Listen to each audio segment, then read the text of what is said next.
Do you prefer the term anti-blackness or implicit bias when referring to racism? We've spent so much of our lives trying to find safe terms. We had to live hard lives, then by God, make the term hard. Make it hard enough that it's harsh enough that you straighten up your spine and your hair stand up. Anti-blackness. Implicit bias suggests this very soft and easing our way into a subject that wasn't easy on us ever. I want anti-blackness to be the term of use because it cuts through all the meat and gets right to the bone. And that's what we need. And it is focusing on one group of people, and that's Black people. We use implicit bias because we don't want to see that there is a separation between Blacks and other people of different races.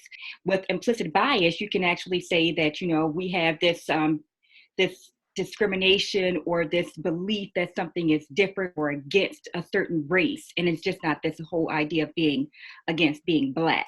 And it's another term of being, again, privileged. Here's another way that we can get away with you being anti-Blackness by using this new word of being implicit bias. So it's another way of showing their privilege of saying that, this is not intentional, but this is, I just felt this is how I feel. So it must be validated because I didn't know that I was feeling this way. I was unaware of this. So, I can express this feeling and not feel judged and not be labeled as being racist. When you've been at work, have you been labeled as uncivil, unprofessional, uncollegial just for being Black? Just for being Black. Right. Yeah. I always call myself a chameleon because there's a Theron at work, a Theron in public, and a Theron at home. And I know that when I'm around certain types of people, I have to turn on the chameleon so that I won't make them feel nervous. I won't make them feel scared.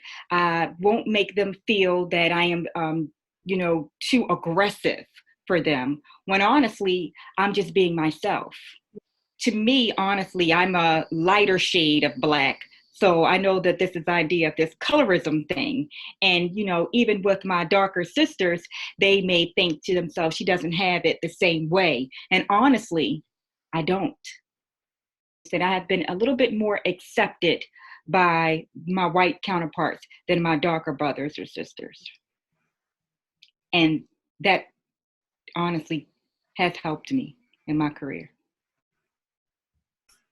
I can no longer be the docile Negro in a situation where I feel I'm being targeted in the workplace, because that moment defines what I will teach my son. It defines who I am in the community, even though I'm in my workplace. Some students had, they made some false claims, and they were taken immediately as truth without conversing with me. And that they were, and the reason they didn't follow protocol to come to me was because of how animated I am in class. They felt threatened, and they felt they couldn't come to me safely. And then when I approach it and confront it, I'm seen as, well, I'm given that whole, let me just calm you down. I see you upset, and I'm like, wait a minute, I'm not upset. I'm shocked.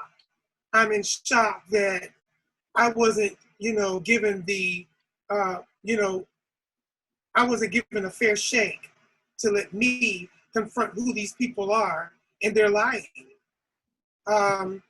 But immediately, because I was animated, I was seen as angry. And I'm like, I'm not angry, but I'm certainly not going to sit by and let someone say something that's absolutely not true.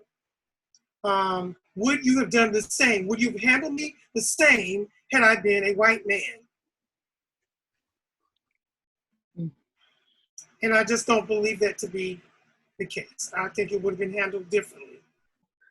Where do you draw the line from Black empowerment and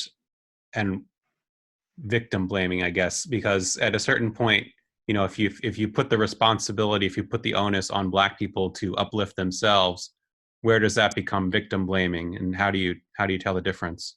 In my own experience, I can say every time I've been pulled over by a police officer, I've never received a ticket. Never received a ticket. I've never been arrested, never been locked up, never committed a crime or anything like that. I've never been called a nigger. I've never been called a monkey. I've never had any type of outwardly race slurs to me. What has happened to me over my time is that I've been told by white women that, you have really nice hair to be Black.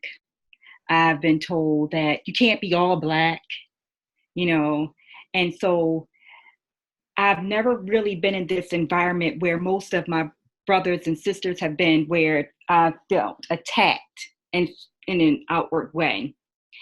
So what I've been learning, because I've been one of those docile Negroes that Dr. Stanley talks about, because I've never been attacked personally, is that I've learned that I have to voice my own opinion, and I have to kind of be more assertive and stand strong, and kind of not always be this chameleon, because the chameleon cuts on as soon as I leave this house. My daughter told me the other day that her teacher was teaching her about A Raisin in the Sun by Lorraine Hansberry. She said, "We won't talk about racism in this book."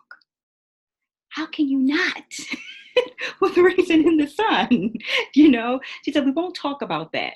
So then again, this is this idea of of feeling that we were just going to go bypass these ideas of race, So then what happens again is that my child becomes a victim from not knowing her Blackness. I should have sent an email to the teacher. Mm-hmm. I should have called. Mm-hmm. So that's the part that I'm still learning now. I don't draw a line at all in the sand.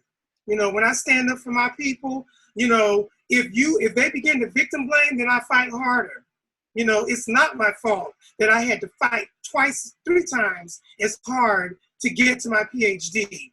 How, it was my fault because I had a son really young that, it's your fault that you are in this situation that you're in, when opportunities were not there in my community for me. When I discovered Blackness, it was from a chorus teacher who made me learn spirituals, made me understand work songs and what slavery meant, made me understand the codes in Swing Low, Sweet Chariot. And that was when I realized who I was. I never wanted to let that go again. And I never wanted anyone to make me dummy down my Blackness. That's what made me so proud of who I am. And not to allow anyone to ever make me feel like, the way my voice rings out when I sing or when I speak or when I do a monologue, that's a part of my Blackness. They weren't walking around in the villages of Africa singing Miserere Mei. They were singing Ingon Yama Mega Nama Negro Nama Bala. They were singing Go Alegba Bukeke. And it was loud and voracious and excitable. They were jumping up and down. That's my people. So when I get excited in a board meeting, I'm just being my Black self. And one thing is to have more Black teachers. Studies have shown that Black students learn more and way better with Black teachers. I've seen white woman teachers yell, scream at students to sit down, because they feel that that's how students learn. That's how Black students learn. They feel that that's this way of because they believe that the Black parents yell at the Black kids. So when they think that happens, they think they can do that in the classroom, but it's not working. It's not working. I'm fighting, and that's why I don't get upset when people are saying, they're burning this down, they're burning that down. What do you mean? Dr. King, we love him. We love him. But they still killed him, and he he did everything he did with nonviolence in place. Peace, peaceable protest, and you didn't listen.